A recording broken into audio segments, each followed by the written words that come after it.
Hey everyone! Today I'm going to show you how to animate your designs with Canva in just a few minutes.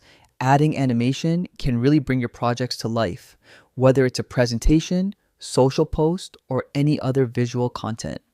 First, open your Canva design and click on the element you want to animate. This could be text, an image, or any other design asset. Clicking on it highlights the element and shows the tools available for it. Next, look at the top navigation bar and click on the Animate button. A side panel will appear with animation options specifically for your selected element. In the panel, you'll see options like fade, slide, and zoom. Hover over each animation to preview it directly on your canvas. This helps you see the effect before applying it. For example, if you want something artistic and elegant, you might choose the ink animation.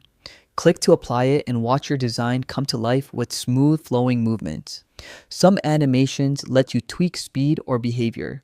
Take a moment to adjust these settings to get the exact look you want. Finally, preview your entire design to make sure everything flows seamlessly.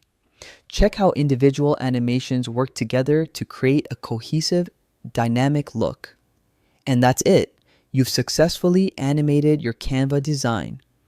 Don't be afraid to experiment with different animations and combinations to make your projects truly stand out. Enjoy animating.